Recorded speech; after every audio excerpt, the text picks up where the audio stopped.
et avoir plus d'indépendance. Il est normal qu'elles veulent un plus grand rôle dans la politique et dans pouvoir voter.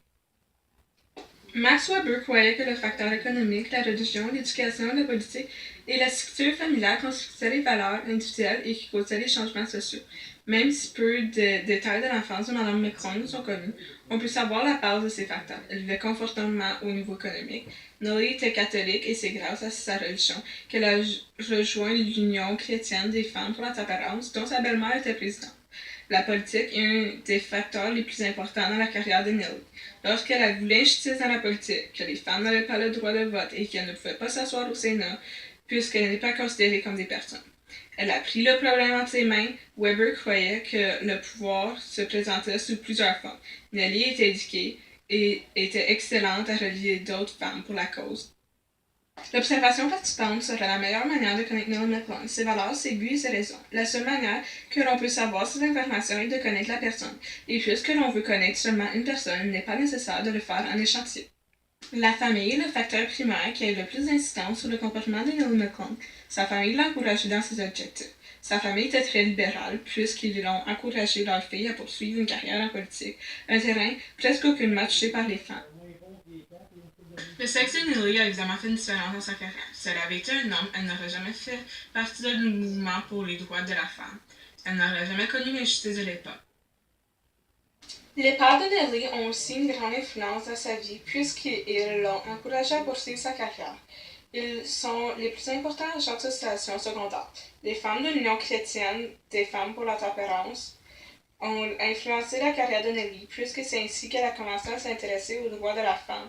Si les fameuses 5 étaient seulement une personne, je ne crois pas qu'elle a réussi à faire reconnaître les femmes comme une personne.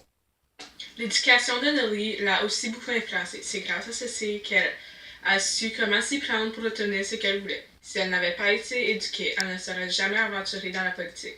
Nelly avait des comportements différents puisqu'elle revendique le droit des femmes dans une époque qu'elle n'était pas considérée comme une personne et que la réponse de la Cour suprême était la même. Elle défie des figures politiques qui croyaient que les femmes ne méritaient pas assez. Madame McClung a rencontré plus que sa part de préjugés lors de son combat et de sa vie. Les femmes à cette époque étaient encore considérées à leur mari ou à leur père. Elles n'étaient pas considérées comme des personnes. Nelly a combattu pour que les femmes puissent être plus indépendantes et avoir une place en politique, un endroit considéré encore seulement pour les hommes. Plusieurs croyaient que si on accordait le droit de vote aux femmes, que le taux de divorce était pour augmenter et que c'était pour nuire à des familles. Mais lorsque Nelly a inversé les rôles lors de sa parodie du gouvernement, elle a démontré comment ses points de vue étaient ridicules. L'anthropologie culturelle qui analyse les cultures des peuples vivants serait la meilleure manière d'analyser la culture qui entoure Nelly, ainsi que l'anthropologie sociale, qui est l'analyse de l'organisation sociale des peuples.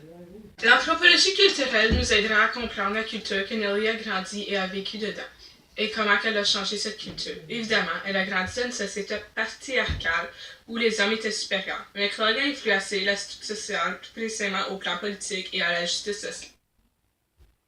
Le travail de Margaret Mead et de Ruth Benedict peuvent nous aider à mieux comprendre. Lorsque Mead compare les cultures entre les adolescents de différentes mixité, elle découvre que nos personnalités sont largement influencées par la société. La personnalité de Nelly a bien évidemment été influencée par la société. Elle n'a pas évolué comme une jeune américaine ou une adolescente des îles Solomon, mais comme une adolescente du Manitoba. Son rôle sexuel mis en place par cette société était qu'il est acceptable qu'elle ait un emploi dans certaines professions, comme l'enseignement, mais sa priorité devait être de se marier et d'avoir des enfants, et d'être une femme au foyer. Mais Nelly n'a pas suivi la marche à suivre mise en place par la société et a dévié les rôles sexuels.